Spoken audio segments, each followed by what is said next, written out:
Padre, del Hijo y del Espíritu Santo. Amén. Del primer libro de los Macabeos.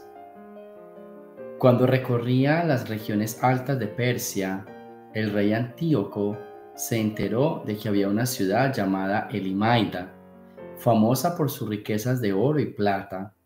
En su riquísimo templo se guardaban los yelmos de oro, las corazas y las armas dejadas ahí por Alejandro, hijo de Filipo y rey de Macedonia, que fue el primero que reinó sobre los griegos. Antíoco se dirigió a Elimaida con intención de apoderarse de la ciudad y de saquearla, pero no lo consiguió porque al conocer sus propósitos, los habitantes le opusieron resistencia y tuvo que salir huyendo y marcharse de ahí con gran tristeza para volver a Babilonia. Todavía se hallaba en Persia cuando llegó un mensajero que le anunció la derrota de las tropas enviadas a la tierra de Judá. Lisías, que había ido al frente de un poderoso ejército, había sido derrotado por los judíos. Estos se habían fortalecido con las armas, las tropas y el botín capturado al enemigo. Además, había destruido el altar pagano levantado por él sobre el altar de Jerusalén. Habían vuelto a construir una muralla alta en torno al santuario y a la ciudad de Bet-Sur. Ante tales noticias, el rey se impresionó y se quedó consternado a tal grado que cayó en cama enfermo de tristeza, por no haberle salido las cosas como él había querido. Permaneció ahí muchos días, cada vez más triste y pensando que se iba a morir. Entonces mandó llamar a todos sus amigos y les dijo: «El sueño ha huido de mis ojos y me siento abrumado de preocupación, y me pregunto, ¿por qué estoy tan afligido ahora y tan agobiado por la tristeza?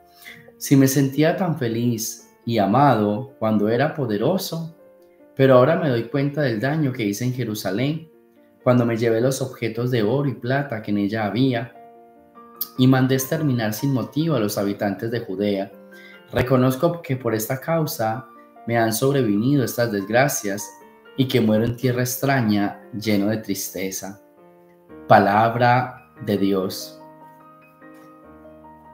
Bueno, hay una frase que dice que Dios no castiga ni con palo ni con rejo, y que quizás en esta vida se paga lo que se hace, el mal que se hace, ¿cierto? Que en esta misma vida uno paga como todo el sufrimiento. Esto lo digo porque este rey del que está hablando el libro de los Macabeos, ¿cierto? Hizo mucho daño, ¿cierto? Hizo mucho daño, trató de destruir, trató de conquistar, trató de burlarse de la fe del pueblo de Israel, ¿cierto? Entonces, al final de sus días, como que todo no le salió como esperaba y cayó como, vamos a decirlo en estos términos de hoy, como en una depresión. Pero ahí se dio cuenta de que quizás había tocado un pueblo sagrado, de que quizás se había metido con personas que no debía haberse metido y por eso todo le salió mal. Yo a veces pienso que uno tiene que revisar su vida cuando las cosas no salen tan bien como uno espera, cuando las cosas no, como que uno no ve la bendición, como que uno no ve que las bendiciones están lloviendo en la vida de uno, sino que solo son maldiciones. Uno tiene que revisar qué ha hecho o qué está haciendo, ¿sí? Uno tiene que revisar cómo uno se está comportando con lo sagrado.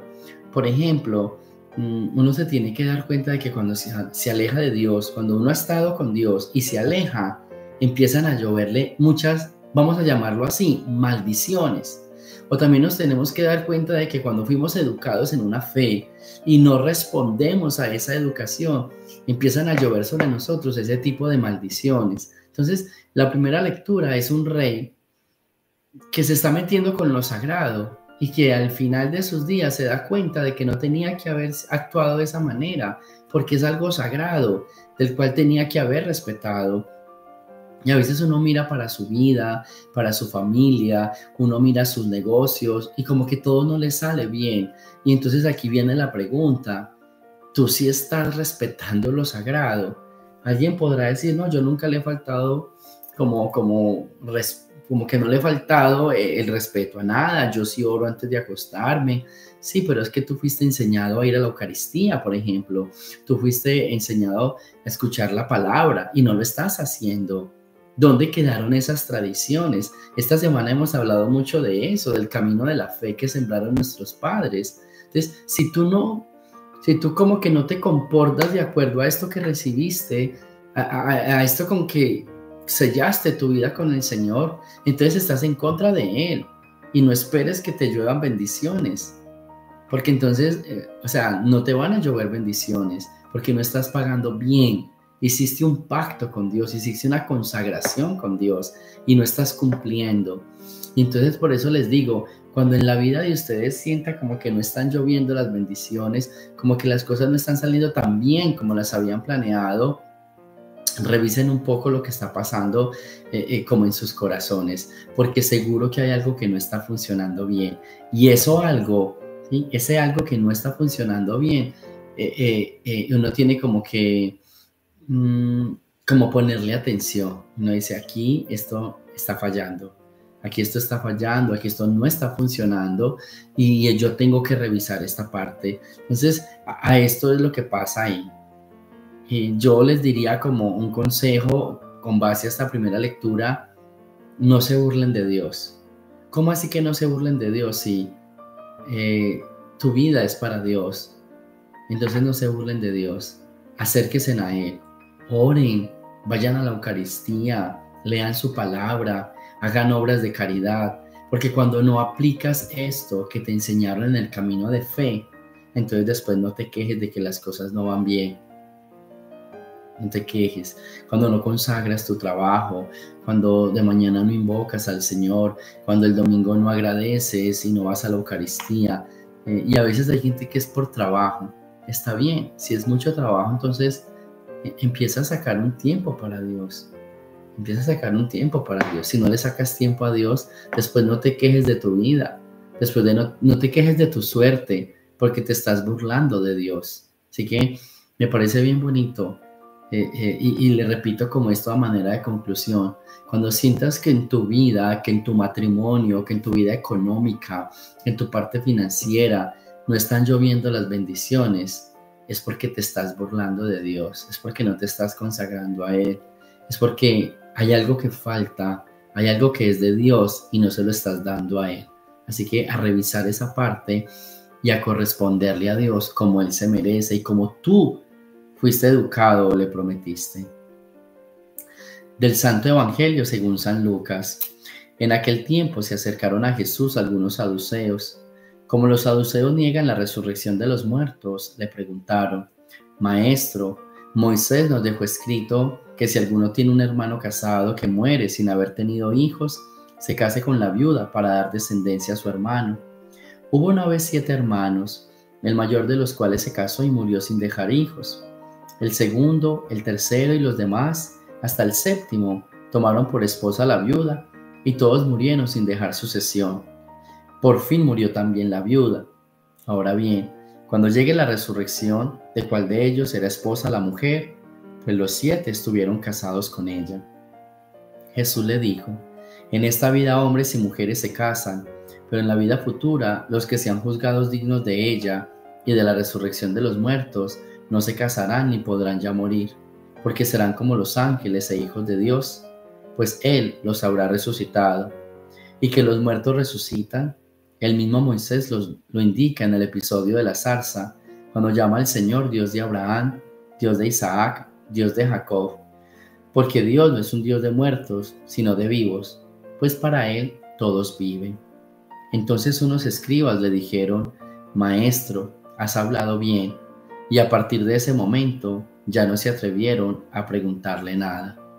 Palabra del Señor.